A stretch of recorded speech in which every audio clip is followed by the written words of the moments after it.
Oh, hi everybody. This is Beth Lindsay tuning in. Oh, my camera, my phone just fell. Sorry about that. I was trying to figure out a different way to, because I don't have all the proper equipment, so I was trying to figure out a different way because I'm out back with my dogs. But anyway, how's everybody doing today? And I promised I'd get back on here.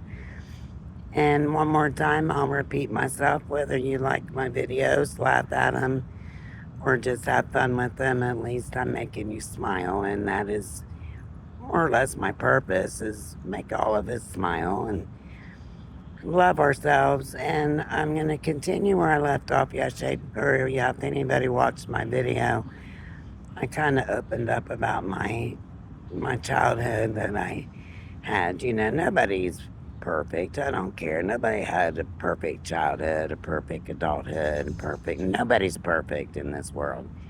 And if you say you are, I'll call you out on it. Things happen in life, and I think I left off with my second stepmom. But I want to go back to my first stepmom, to where she had the four kids. And I said they didn't get divorced till I was 16. I was wrong. They got divorced. They separated when I was 12. But I kept going over to my stepmother's because I thought I was close to my stepsisters. Sorry, I'm smoking a cigarette. And then my dad moved on. He got sober, and then he moved on with another woman who had two kids. But this woman was different. Her name was Sharon. I liked her at first. Like, she seemed like I thought I had the perfect stepmom. Like, Dad, you found you a winner this time. Yay. But she was one that would talk about, like, ask me stuff about. I was a child. She more or less manipulated me by asking me questions, and then she'd turn it around to my dad, and then me and my dad would get in arguments over something that she said, I said, and I was like 12 to 13 years old.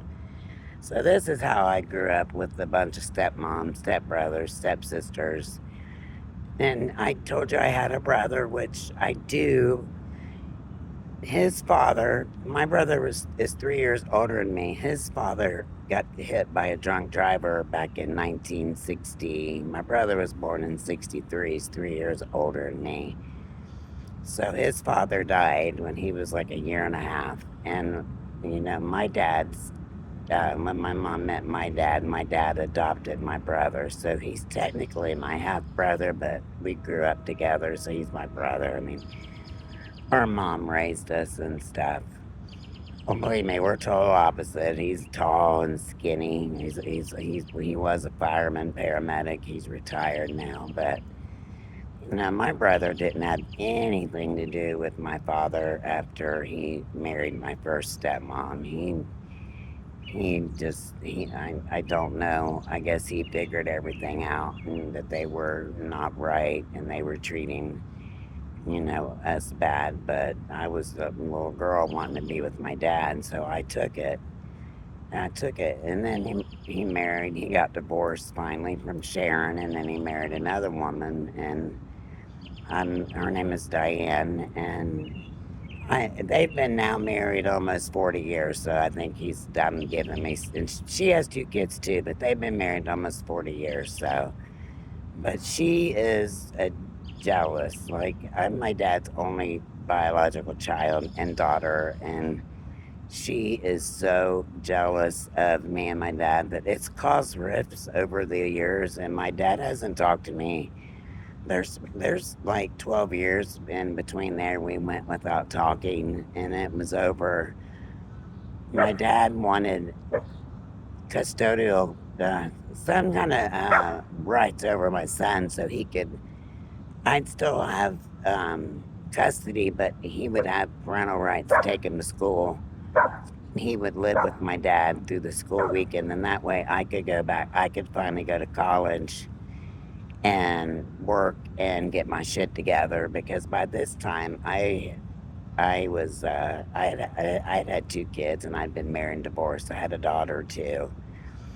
Long story short, my stepmom, my dad and me were supposed to meet at the attorney's office, and back then we had homeland phones. And my stepmom called me while my dad wasn't home, and she said, "You know what, Beth Ann, your dad's planning on taking custody of your son." And I said, "What are you talking about? I'm giving him parental rights to take my son to school and stuff." And she said, "No, that he planned on taking my son."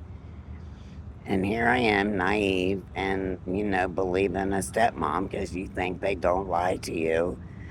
And I flipped out, like my feelings were so hurt. So I did show up at the attorney's office and I told my dad off and I walked out.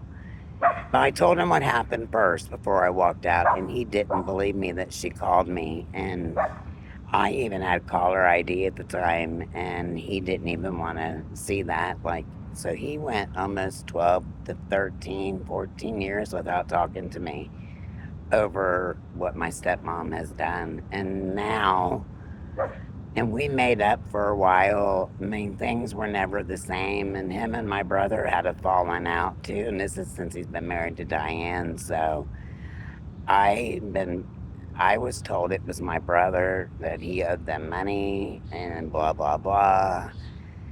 But now I'm starting to think it's all Diane because my dad doesn't talk. He doesn't talk to me now again either because I offered to make them Thanksgiving. They didn't want Thanksgiving this year. They're getting older and they're too tired. So I was making Thanksgiving anyway, so I offered to bring plates. I told my stepmom, "I'll bring you guys plates." That's what you do for your family. But she told by the time I got out of the shower, I had a text, and she told me to leave them the F alone.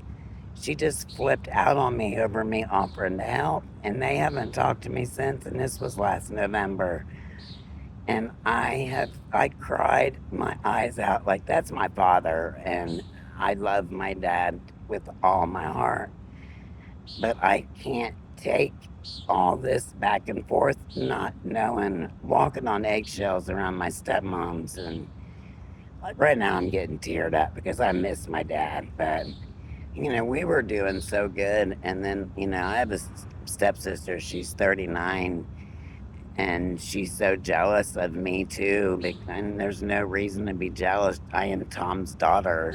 That's my dad's name, Tom, and my son's name is Tommy. So, but I'm opening up about things and there's a lot more that I'm gonna tell you, and I'm gonna put it out there because it's time to get it off my chest. So let me just say this again: mental health is out there and it does affect people in many, many, many different ways. And I know, gosh, it's getting dark because my glasses look like sunglasses. But it's, I was afraid for help. I turned to alcohol. I drank for, gosh, 20 years probably every night when I got off work. I drank, I guess, habits with it was habits because my dad did or just because I wanted to. But now all I do is smoke my cigarettes, which I need to quit, but I'm not ready to. So and my Mountain Dew. But what I'm trying to say is, I was ashamed to ask for help. I was embarrassed when I cried about my dad. I'm embarrassed because my family, my only family I have left, my mom passed away. It was 10 years in April. And my dad's my dad, and I'm his only child, and I love him and I miss him, and I just can't get through to him. He can't hear. I can't call out there just to talk to him because she always answers the phone. I think maybe one day I'm going to ride out there and just knock on their door and just tell my dad everything. This is it stops. It's either you have a relationship with your kids or I just can't take it anymore. It hurts my heart. All this back and forth talking to us and then not. And I don't know. But here's what I'm going to say, and I'm going to end this video because you're all probably bored now. I'm going to say I didn't want to ask for help, and I never asked for help. I would cry just at home by myself or just cry at everything. It took me, and I don't even like going to counseling. I like the medicine I'm on. I mean, I'm on Seroquel, Latuda, Clonopin, and they started me on something else. It's a non-narcotic. I forget what it is, but the medicine works for me, and medicine might not be the answer for everybody. If you like counseling, then go to counseling. I used to like counseling until the COVID hit. And then, we were on the phone doing counseling, and they kept switching me to every counselor they had, and I didn't like that. But just know help is out there, and you can always PM me. I mean, I'm putting myself out there, so you can always message me, and I won't say a word to anything or anybody. My videos are to help people, and like I said, you can laugh at my videos. That's okay. I'm okay with that. I expect people to laugh at my videos because most of the time they probably are funny because I can be an idiot sometimes. But just wanted to let's just tell everybody to have a good night and end this on a happy note, and that you love yourself and somebody loves you.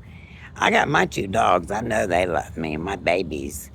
But everybody have a good night, and I might jump back on later, or I will maybe just get on tomorrow.